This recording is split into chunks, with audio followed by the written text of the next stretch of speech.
Kemudian terkait dengan capaian, tabel kode berdasarkan ranah kognitif ini sebenarnya harus teman-teman hapus.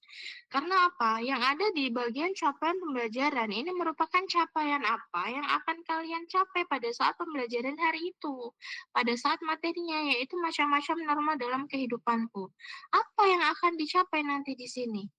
Apakah mau di bagian C5-nya bagian evaluating ataukah C3-nya bagian applying atau C4-nya analyzing. Nah, ini nanti silakan teman-teman ubah. Kalau yang masih pakai ini, masih ada sih beberapa yang menggunakan tabel ini. Tabel ini boleh digunakan apabila di sini hanya mencakup terkait dengan capaiannya. Misalnya C1, remembering. Nah, di sini capaiannya apa? Mahasiswa mampu. Mampu apa di sini? Untuk mengingat apakah mahasiswa mampu menyebutkan norma dan macam-macam norma dalam kehidupan sehari-hari? Boleh kalau bunyinya seperti itu. Tapi kalau bunyinya masih seperti ini, nah ini tidak diperbolehkan. Jadi silakan boleh menggunakan tabel ini. Misalnya C1. Siswa dapat menyebutkan atau siswa mampu menyebutkan pengertian norma dan macam-macam norma yang ada di kehidupan sehari-hari. Seperti ini saja. Nah, kan sudah. Boleh seperti ini. Atau ini dihapuskan, mau seperti ini juga boleh. Ya. Jadi, silakan nanti yang masih bentuknya ini seperti ini, kemudian redaksinya tidak seperti yang Ibu contohkan ini, nanti silakan teman-teman ganti. Ya, akan alangkah lebih baiknya jika seperti ini. Kemudian, ini kan memang di dalam ranah kognitif kan ada C1 sampai dengan C6. Tidak semuanya ini teman-teman terapkan. Kenapa Ibu bilang tidak semuanya? Karena kan dalam pembelajaran punya alokasi waktunya. Nah, tidak kalau semua itu nanti dicantumkan, maka pembelajarannya tidak akan selesai pada hari itu. Bisa jadi pembelajarannya 1 bulan, baru teman-teman akan mencapai semua capaian pembelajaran dan tujuan pembelajaran yang sudah ditentukan. Jadi misalnya kalian mau hanya sampai batas di C5 dan C6, berarti yang ini dihapuskan. Berarti cuma 2 ranah kognitif yang kalian masukkan di sini, yaitu tahap mengevaluasi dan membuat contoh aturan atau norma, termasuk dalam C6, mengkritik.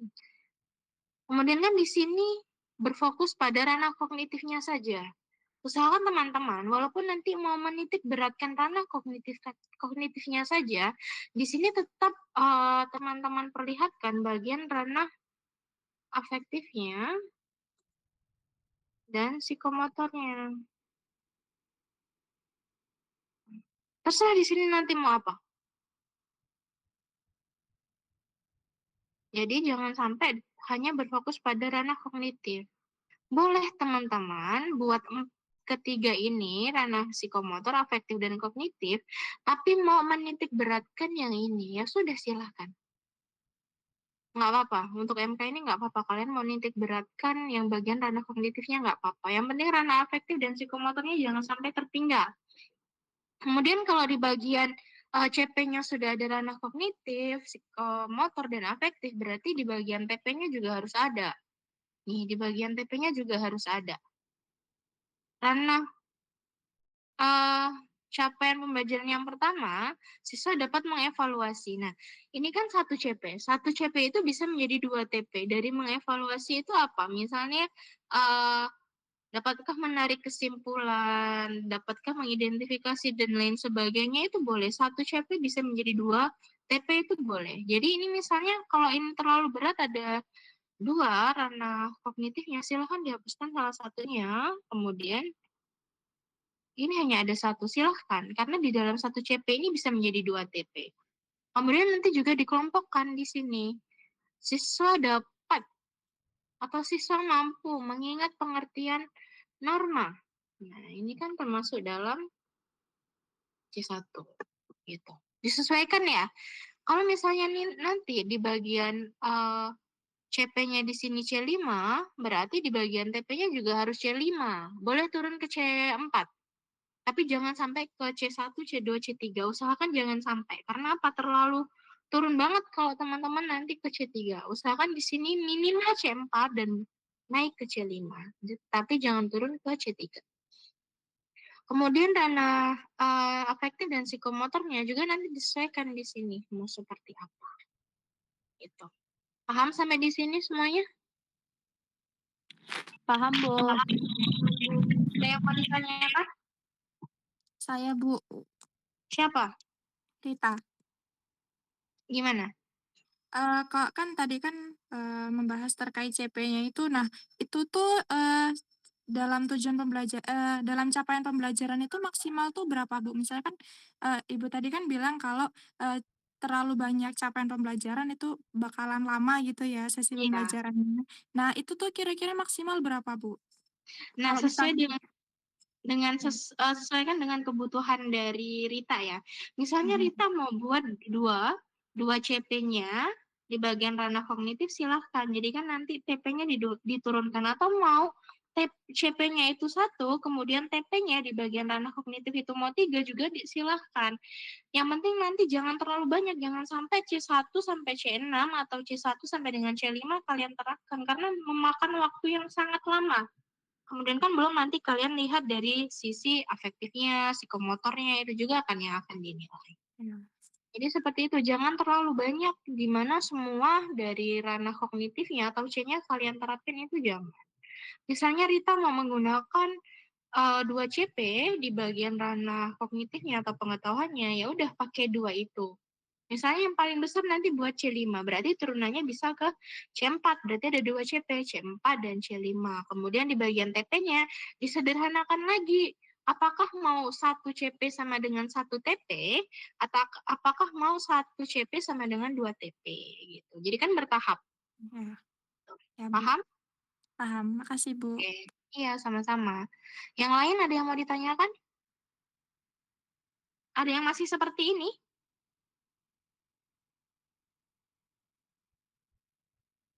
Ya, ada yang masih seperti ini nggak? Masih, Kalau Bu. Ibu, ya Masih, masih ya. Tadi Bu. Ibu cek juga masih ada beberapa seperti ini.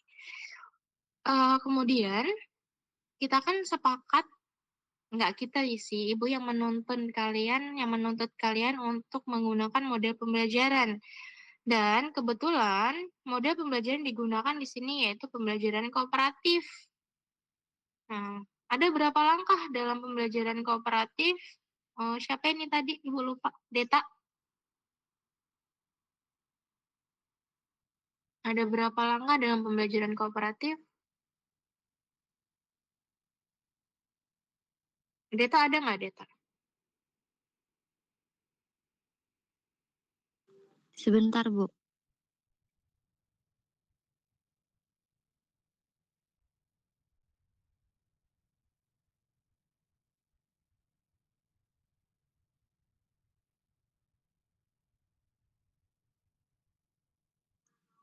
Ada 5, Bu. Ada 5 Oh, yang pertama. kalau nggak 6. Kalau nggak salah ditulis kemarin. Dilihat di modul lagi. Yang pertama apa?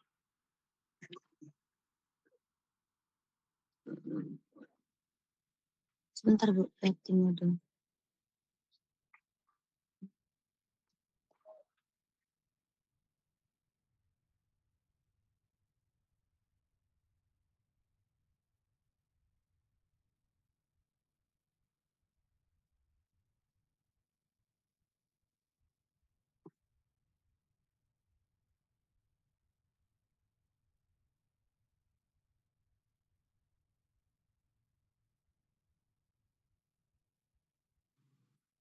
Ada tujuan, Bu. Kalau nggak salah di dalam modulnya. Ada pengelolaan. Mana sih modulnya? Ada berapa langkah dalam model pembelajaran cooperative learning?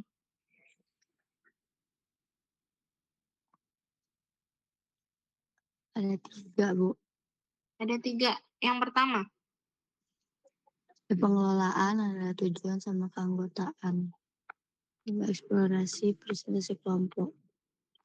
di sini belum dikelompokkan ya.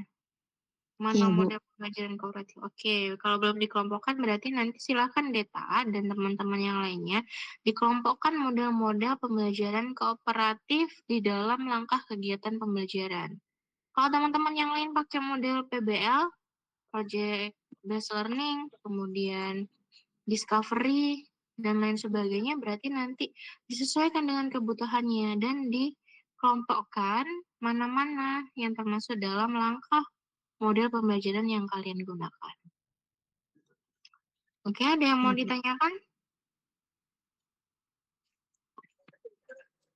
Berarti itu dikelompokkan lagi ya, Bu? Iya, dikelompokkan lagi. Tadi kan belum ada model-model pembelajaran kooperatifnya kan. Nah, jadi nanti Iya, Bu. dikelompokkan lagi.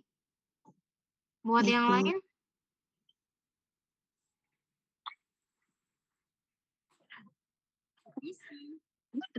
ada yang mau ditanyain nggak? Atau masih ada yang bingung? Ibu Aura izin nanya yang tapi bagian CP sama TP tadi. Bagian CP sama TP-nya. Gimana? Iya. Jadi kalau misalnya capaian pembelajarannya cuma satu, semisal ya Bu, capaian pembelajarannya cuma satu, tapi di tujuan pembelajarannya dia itu ada dua, dia bisa ya Bu ya. Jadi yang penting itu capaian pembelajaran ini bisa tercapai dari tujuannya itu, walaupun tujuannya lebih dari satu gitu. Iya, karena di dalam satu CP, misalnya yang pertama Hmm. ini kan mengingat, ya kan? C1. Di dalam satu CP itu bisa jadi 2 TP. Misalnya dari mengingat itu mau ngapain selain mengingat? Apakah mau menyebutkan, apakah mau mengidentifikasi dan lain sebagainya itu kan banyak. Makanya kan kalau teman-teman baca yang dari Ibu, kemudian kalau teman-teman punya tabel terkait dengan revisi taksonomi Bloom, itu kan C1. Misalnya ini C1, nanti di sampingnya atau di bawahnya itu ada KKO-nya, kata kerja operasional. Nah, itu yang akan kalian gunakan. Makanya satu CP ini bisa menjadi 2 atau 3 TP. Kalau dulu kan kita belajarnya indikator. Satu indikator kan bisa jadi 2, 3, atau 4 indikator. Nah, Iya. sekarang kita nyebutnya CP. Satu CP bisa menjadi 2 atau 3 untuk TP-nya. Misalnya di bagian menganalisa, nanti kalau orang mau CP-nya itu menganalisa. Di bagian menganalisa itu misalnya satu, menyimpulkan. Misalnya terus bisa turun ke C3, yaitu mampu untuk mengevaluasi apa yang akan dievaluasi di situ. Kalau mau berbasis proyek akan lebih mudah apa yang akan dievaluasi di situ. Kemudian kalau nanti orang mau capaiannya sampai tahap di C6, yaitu menciptakan, nanti kan bisa turun ke C5. Cari KKO-nya dulu, biar teman-teman tahu. Kalau teman-teman nanti nggak tahu KKO-nya, bakalan bingung. Gimana sih cara ngebuat kok satu CP bisa menjadi 2 TP? Atau bisa menggunakan bahasa tersendiri, tapi masih masuk dalam ranah capaian yang sudah ditentukan, nggak apa-apa. Mau C1 atau C2. Gitu. Oke? Ada lagi yang mau ditanyakan, Aura?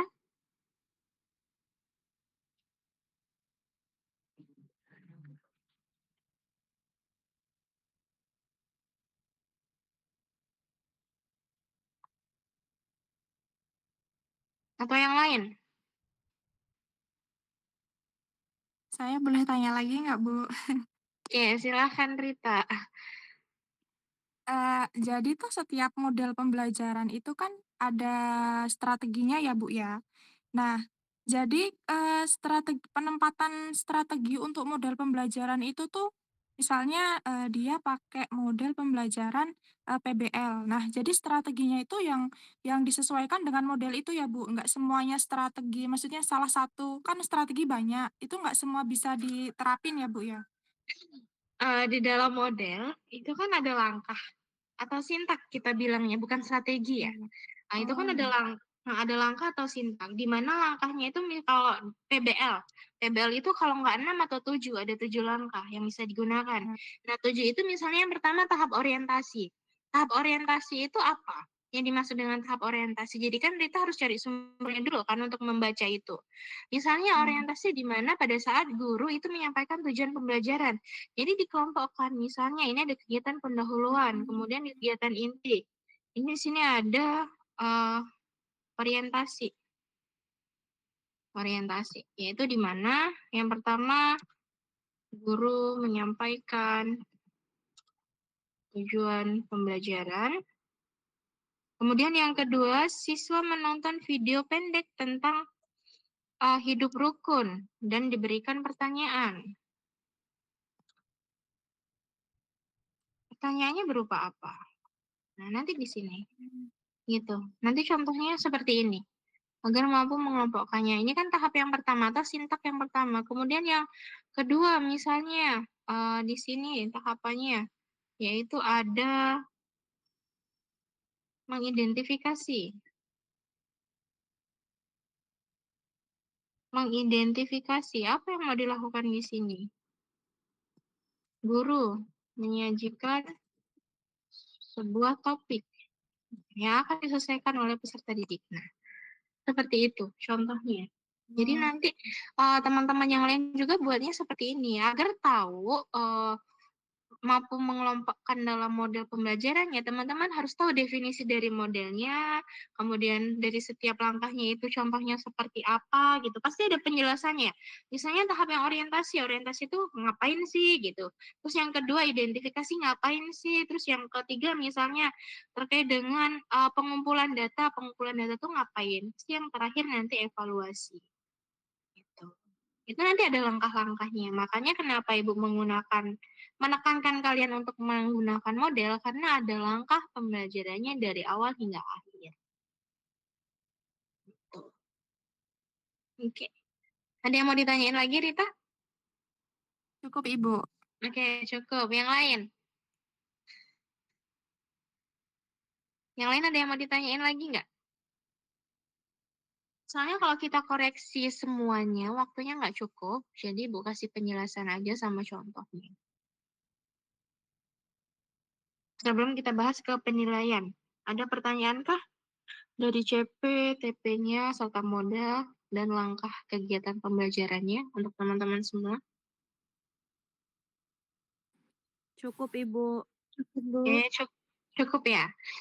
Kalau cukup, berarti mana ini kursornya? Nanti silakan teman-teman perbaiki yang tadi masukan dari Ibu dan penjelasan dari Ibu, silakan diperbaiki.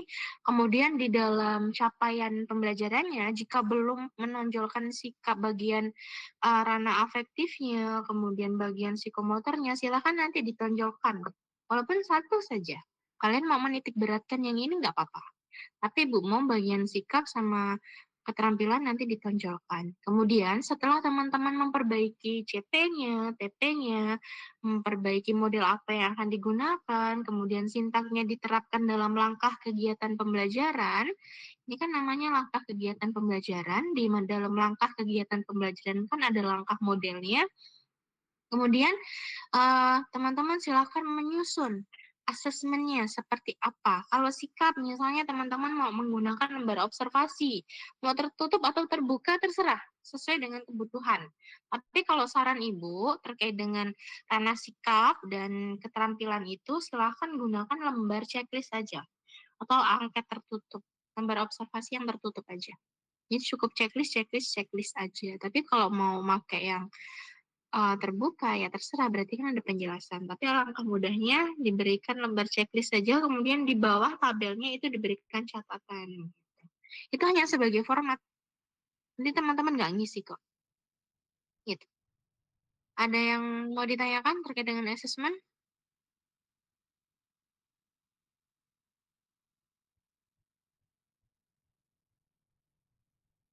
Atau masih bingung? Bu, mau bertanya, yang asesmen tadi kan checklist, jadi nanti ada sikap ataupun keterampilan apa yang dicapai itu di checklist ya atau tidak, atau bagaimana, Bu? Iya, lembar checklistnya ya atau tidak saja. Jadi kan lebih mempermudah ya. Cukup ya atau tidak. Kalau teman-teman nanti pakai yang misalnya ada keterangannya dan lain sebagainya itu kayaknya terlalu sulit, jadi pakai lembar checklist iya atau tidak gitu. Yang penting teman-teman tahu dasarnya aja. Jadi nanti kalau udah kalian kan di semester 5 ya. Kalau udah menyusun tugas akhir ya udah kan udah tahu turunannya seperti apa. Ya ada yang mau ditanyakan terkait dengan assessment? Belum ada. Teman-teman bisa lihat dari modul yang Ibu share screen. Nah, ini kan ada ranah sikap. Ranah sikap kan banyak, terserah nanti mau apa yang akan teman-teman gunakan. Misalnya terkait dengan tanggung jawab. Berarti kan dalam bar checklistnya, apakah dia datang tepat waktu, apakah dia mengerjakan PR-nya, cukup checklist ya atau tidak gitu. Kemudian terkait dengan pengetahuan atau ranah kognitifnya, kalau nanti memang ada soal, berarti ada soal dan ada jawaban, kemudian ada skalanya, rubrik penilaiannya. Misalnya nanti mampu menyebutkan 2 contoh norma, berarti kan 2. Kalau nggak nyebutin nilainya berapa, kalau nyebutin 2 secara lengkap itu berapa, kalau nyebutin 1 itu berapa, kalau menjawab tapi salah itu berapa. Nanti harus ada rubrik penilaiannya di bagian pengetahuan ini. Kalau lisan juga seperti itu.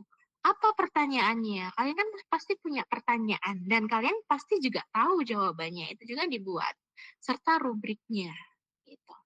Kemudian keterampilan tadi pakai lembar checklist saja cukup iya atau tidak, terserah. Keterampilan ini mau yang dinilai apa? Apakah terkait dengan kerja kelompoknya? Berarti kalau kerja kelompok kan setiap indikator itu kan ada misalnya si peserta didik mampu melaksanakan sesuai dengan job desk-nya, yaitu pembagian tugas dari kelompoknya. Cukup iya atau tidak, melakukan atau tidak gitu. Tapi kalau mau ditambahkan keterangan, yaitu opsional. Tapi kalau saran dari Ibu cukup terkait dengan lembarnya itu checklist dan cukup iya atau tidak. Kalau mau dikasih keterangan di bawahnya aja, di yang paling terakhir catatan. Misalnya mengerjakan tapi apa, tapi bergantungkah dengan teman sejawatnya, bergantungkah dengan teman kelompoknya atau tidak. Bisa seperti itu. Oke, ada yang mau ditanyakan?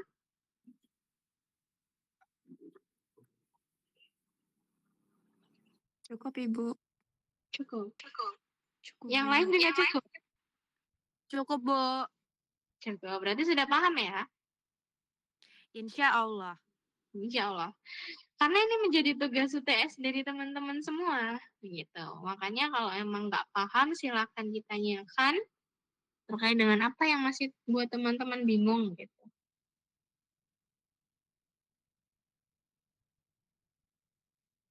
Berarti udah paham semua ini, nggak ada yang mau nanya?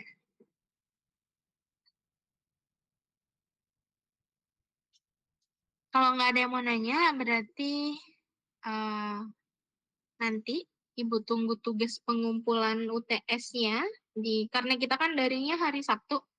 Jadi ngumpulinnya nanti di hari Sabtu sebelum ganti hari. Berarti paling lambat jam 12 malam di hari Sabtu itu.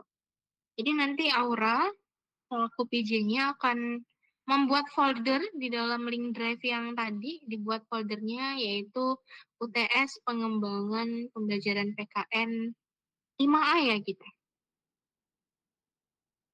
Oke, seperti itu. Nanti setelah UTS baru kita akan membuat media pembelajarannya, kemudian teman-teman buat bahan ajarnya, baru kita micro teaching setelah itu. Kalau kita nanti misalnya ya, teman-teman keterbatasan dalam membuat media, bahan ajar, dan lain sebagainya karena sifatnya individu, nanti terkait dengan micro teaching kita bisa opsional apakah akan mau bagaimana nanti micro teachingnya. Karena kan RPS-nya bisa kita rubah sesuai dengan keadaan yang ada di kelas. Oke? Ada yang mau ditanyakan terkait UTS? Cukup ya? Cukup, Bu. Cukup, Bu.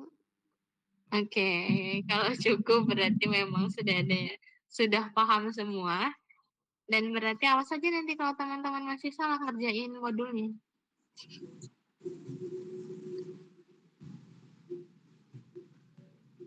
Oke, sebelum kita akhiri, terima kasih atas kehadiran teman-teman semuanya. Semangat buat semester yang akan datang, kalau memang terlalu berat tetap dijalani walaupun sambil, ya Allah ini gimana?" Yang penting kalian sudah hebat mampu berjalan sampai 5 semester yang tanpa kalian sadari ini. Oke, terima kasih juga untuk presentasi dari kelompok 5, semoga apa yang disampaikan oleh kelompok 5 dapat